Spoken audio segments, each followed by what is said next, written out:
Hello, my guys, and welcome to our topic today. Today, we want to examine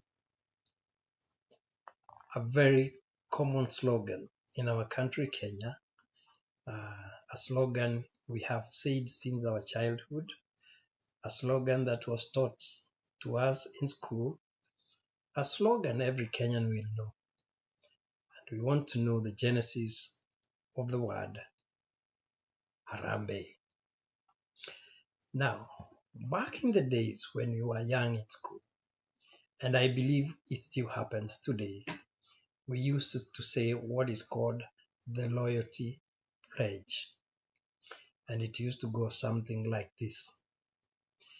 And this would happen on Friday morning in the assembly when the principal would come and kick off the loyalty pledge even before we had the morning prayers, because we used to pray in schools, not like today.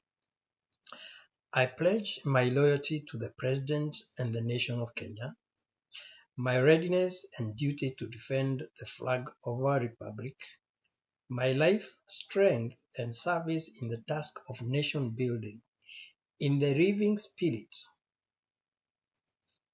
in our national motto, Harambee. It used to end there when I was in school. But when Moi came to power, the President Moi came to power, another sentence was added to the loyalty pledge. And it went like this. After Harambee, and perpetuated in the Nyayo philosophy of peace, love, and unity. Well, we are not going to examine the Nyayo philosophy today. We are going to think about Harambee. Where did Harambee come from? What does it mean? What and how does it affect our lives today? So, Harambee, where did it come from? Let's go back to the history of the Kenya colony. When the colonialists came to Kenya, there came a time when they actually thought they needed a railway line connecting Mombasa and the country of Uganda. That was a railway line would come all the way from Mombasa, the coastal town of Kenya, traverse all through the Kenyan country and get into Lake Victoria, on the shores of Lake Victoria on the side of Uganda. This railway line was opposed by the British government, and hence it was given the name the Lunatic Express, because some people thought any person who wanted to put a railway line in Africa those days was a lunatic. So it was christened the Lunatic Express. Otherwise, it was known as the Uganda Railway. Now, Uganda Railway was started in 1895, if I'm not wrong, and I think it was completed, or it reached Nairobi in 1920, so a span of about 25 years. So let's see how the railway line will bring us the word Harambee. So when they actually got the funds to build the railway, they needed labor, because of course those days the Africans would not help the British in building the railway. They did not have the capacity to build a railway line. So what happened is that the British imported Indians from India, and these Indians were derogatorily called, they were given the name in a derogatory way.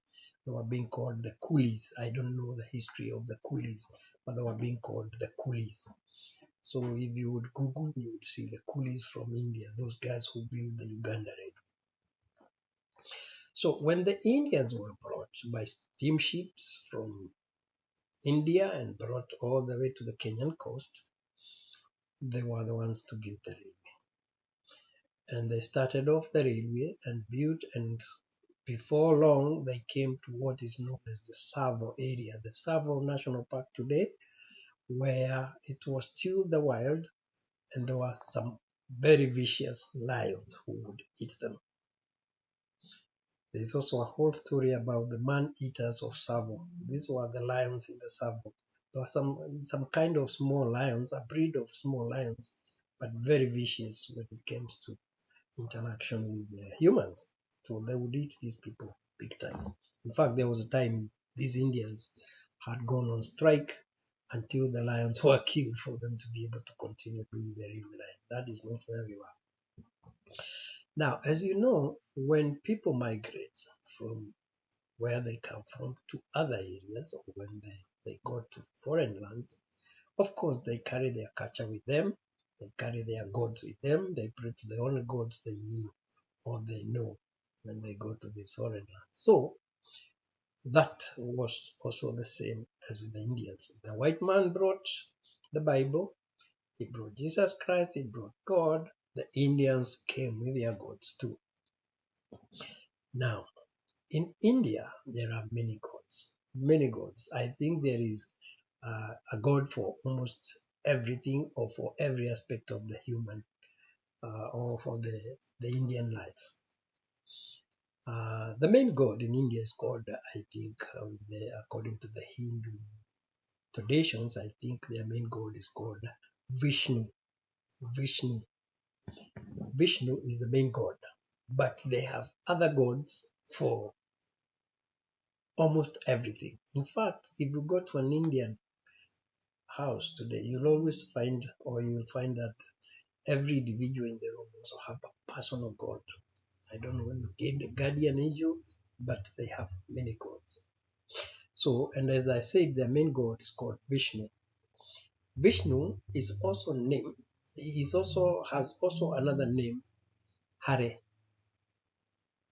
Hare in Hinduism can be interpreted as the vocative form of Hari, another name of Vishnu, also known as Miyanu, and this is a god who is now worshipped for the purposes of removing illusion. Another interpretation is as the vocative of Hara, a name of Radha, Krishna, eternal consort, or is the god of energy. Energy is also known as Shakti. Shakti in Indian. Shakti.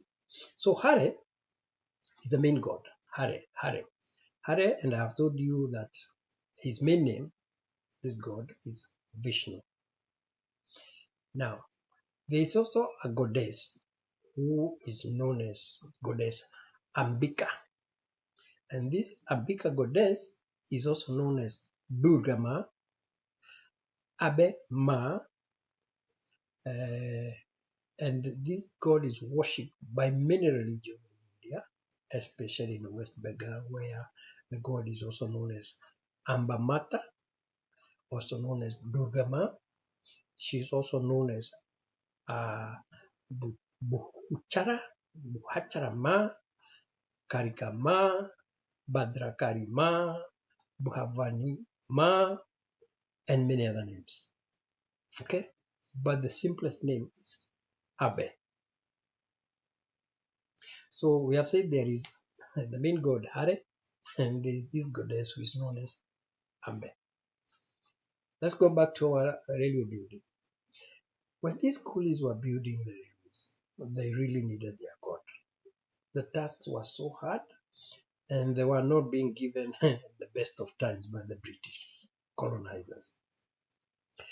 So they would call upon their gods, Hare and Abe, to come to rescue them. And as they were doing the heavy lifting of those railway lines, of those railway sleepers, they would call upon their gods and say, Hare, Hare, Abe, and together they would lift the heavy metals. And they continue saying, Hare, Hare, Ambe. So this Hare, Hare, Ambe was picked by the now locals, the Africans, as Harambee. That is the genesis of the word Harambee. It came from the Indians. They did their railway and they finished up their railway. However difficult it was, they managed to do the railway from Mombasa all the way to Uganda. And it was the Uganda Railway. And that has been the railway in East Africa time immemorial until recently when our former president today, our former president Uhuru Kenyatta did what is called the SGR. Otherwise, we had not added even a single inch of railway since 1920 until 2020. When did we do the SGR railway? 2020 is thereabouts. I don't remember when we did the SGR. So, Harambee, I was picked up by the African or the post-colonial African as a word which was interpreted to mean pulling together, as the coolies were pulling together the railways when they called upon their gods, Harambee. So Harambee was picked up as a word revered for strength and pulling together. So when Kenyatta became the president, he started calling out Harambee. I don't know why. And it became part of us. It was even embedded in our currencies. It was blended in our coat of arms, and it became a national motto, Harambee.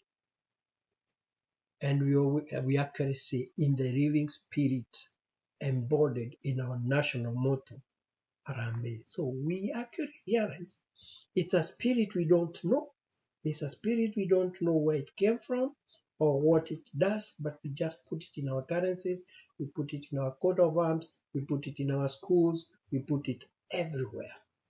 It became like it's also our God. Has it driven us well?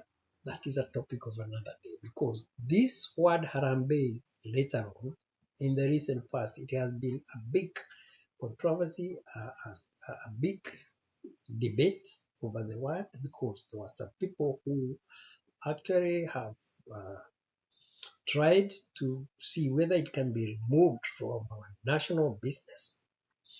It has even gone through Parliament, although the motion was defeated by some representatives because they said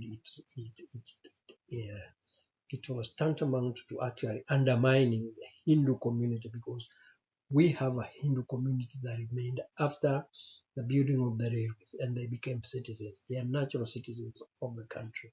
So when we started talking about removing the word Harambee, they were to be offended.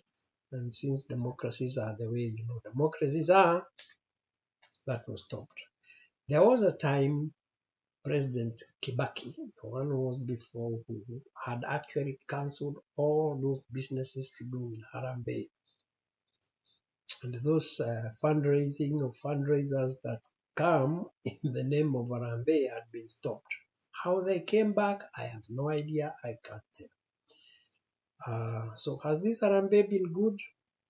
You be the judge. Bye-bye.